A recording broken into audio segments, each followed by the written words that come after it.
Cuando el gran Rob abrió la puerta de su bar en las heladas laderas del Yukon, una ventisca de nieve entró tras él. Él y su esposa trabajaron juntos para cerrar la puerta. No es que le sobraran manos, estaba sosteniendo un objeto de forma extraña, cuidadosamente envuelto en papel de embalaje marrón. Ninguno de los habituales levantó la vista mientras él lo desenvolvía, todos estaban demasiado absortos en sus conversaciones o en sus cervezas. Camioneros de largas distancias, trabajadores petroleros con fines de semana libres y parejas que buscaban aventuras ahora vacacionan en lugares helados. Los sospechosos de siempre, murmurando en varios idiomas, apuraban sus whiskies, la forma más barata de mantenerse caliente en las frías noches de invierno. Solo una cabeza se volteó cuando el gran Rob, dueño de la única taberna en kilómetros de la región canadiense, rompió el paquete. Eddie, un obrero algonquino local que se apoyaba en la barra, a veces sentía que un escalofrío recorría la habitación, no por el frío exterior, sino por algo más profundo e intangible. Gran Rob sostenía un cráneo similar al de un ciervo, con astas dentadas en la parte superior. Una decoración de pared perfecta junto a las placas viejas y los peces Billy de boca grande. Eddie había escuchado las historias de los ancianos, sabía de los horrores hambrientos en la oscuridad y sentía la energía voraz del cráneo. Sin hablar, se levantó y salió por la puerta principal al frío de la noche. Sabía que cualquier cosa que dijera sería descartada como superstición, pero también sabía que cualquiera que se quedara en ese bar estaba prácticamente muerto. Y se negó a estar entre los cadáveres, bueno, si es que siquiera había otros cadáveres. El gran Rob no le prestó atención a la salida de Eddie. Estaba demasiado concentrado en colgar el cráneo en la pared desde que lo recogió en la oficina de correos. Se sentía extrañamente hambriento, quizás solo porque se saltó el almuerzo. Cuando el cráneo presidiera su bar, podría cenar y aliviar el dolor de estómago. Al principio, nadie notaba mi presencia. Los segundos pasaban lentamente hasta completar una hora.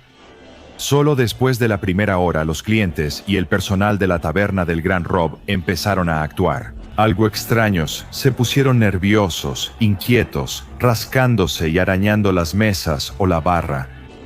La música rockabilly de la rocola fue pronto reemplazada por el bajo gemido de estómagos vacíos, el sonido crudo del hambre y la baba de mandíbulas flojas. Los ojos en el bar se giraron poco a poco hacia el cráneo montado, que los observaba desde arriba sin ojos. Escucharon susurros en lo profundo de sus mentes. Satisfagan su hambre, hijos. Todo es para ustedes. Coman. Coman, coman, coman. Sus mentes estaban llenas de imágenes. Carne, roja, sangrienta, cruda, deliciosa. Los comensales miraron a su alrededor y se encontraron con la mirada de los demás. Sí, mis hijos, dijo la voz.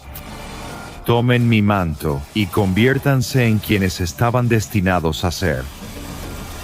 Todos en la barra sacaron sus armas. Algunos trajeron navajas automáticas, cuchillos de monte y K-bar. Otros usaron cubiertos, botellas rotas u objetos filosos o pesados disponibles. La calavera observaba indiferente mientras los clientes se atacaban con furia animal.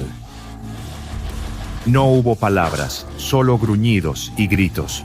Un sacramento de sangre, terror y dientes en carne expuesta. Clientes y personal se atacaban y atropellaban entre sí. Todos ellos esperaban una sola cosa: ponerle las manos encima a ese hermoso y precioso cráneo, el que les había susurrado esas ideas tan bellas y dulces en la mente. Mientras editaba el próximo episodio sobre el aterrador misterio SCP, que verás muy pronto, me encontré con un programa de edición cuyas habilidades parecen casi sobrenaturales. Pero este software es completamente real.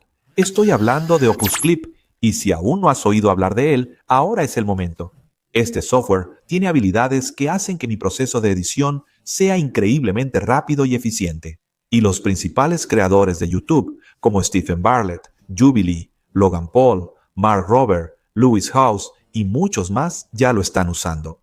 Si editas clips cortos de videos largos, sabes cuánto tiempo toma, y con videos de 3, 4 o incluso 10 horas, definitivamente conozco esa sensación.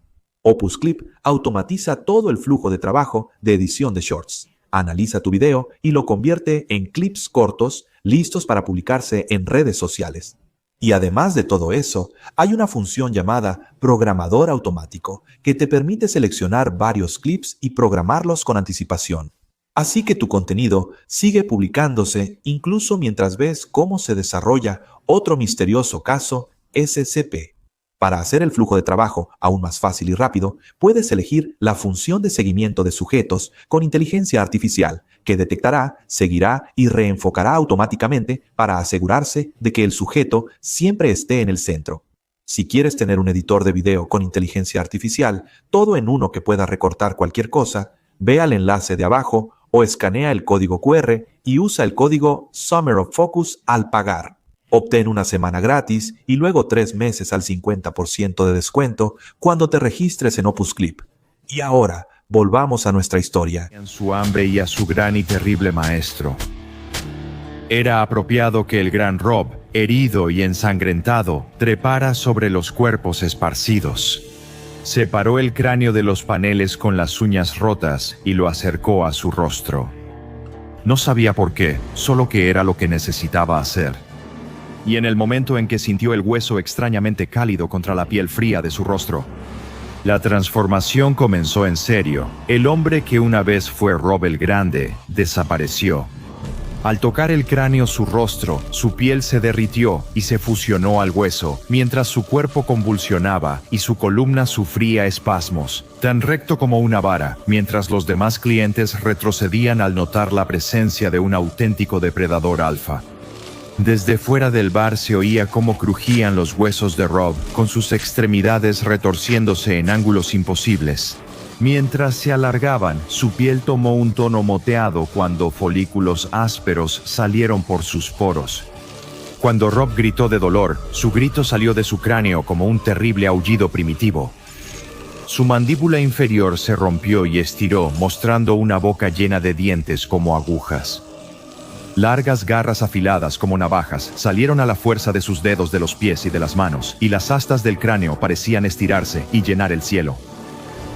Fue desgarrado y deformado en una criatura obscena, sombra oscura de un cadáver humano, delgado como un riel. Nadie en el bar podía moverse ante su majestuosidad. Entonces inició la alimentación. Extendió uno de sus brazos anormalmente largos y agarró al cliente más cercano, que aún estaba ensangrentado por la pelea que acababa de tener. El desafortunado cliente estaba a punto de soltar el primer tercio de un grito antes de que las mandíbulas del monstruo se cerraran alrededor de su rostro. Horas después, un equipo especial de la Fundación SCP llegó al lugar. No serían los primeros en ser llamados. Varios de la Real Policía Montada de Canadá llegaron a caballo tras reportes de gritos y violencia en la taberna de Big Rob. La Fundación SCP se interesó cuando ni los policías montados ni el segundo equipo enviado regresaron ni informaron. Lo que el equipo descubrió fue las secuelas de una historia de terror. Restos destruidos de la taberna, con huesos ensangrentados y trozos de tela. Las paredes tenían disparos de rifle de policías montados antes de que lo de adentro saliera por la puerta principal. Lo que les ocurrió a los policías montados se evidenciaba por las grandes manchas rojas en la nieve. Sus caballos tampoco se salvaron, como mostraban las sillas desgarradas y herraduras en la nieve. Tan hambriento que podrías comerte un caballo, dijo el líder del escuadrón al activar su visor nocturno. Nadie se rió, ni siquiera él. En el camino hacia abajo, se encontraron con Eddie abrigado con su chaqueta. Un miembro del escuadrón MTF se detuvo para preguntarle si sabía qué ocurría. Y solo tenía una palabra breve para ellos: Wendigo. En la taberna en ruinas, las luces moribundas proyectaban el bosque canadiense como un castillo de sombras danzantes.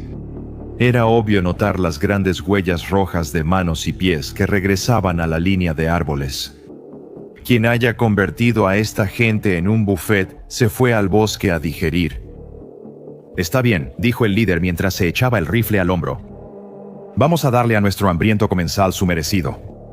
Mantengan una formación cerrada, cámaras del casco encendidas y comunicaciones abiertas. Separarse es la muerte aquí afuera. El equipo obedeció. Eran unos 10 operativos experimentados de la Fundación SCP que ya habían enfrentado anomalías violentas y aterradoras. Cada uno portaba un rifle de asalto, varios cargadores, un cuchillo y un par de granadas en el cinturón.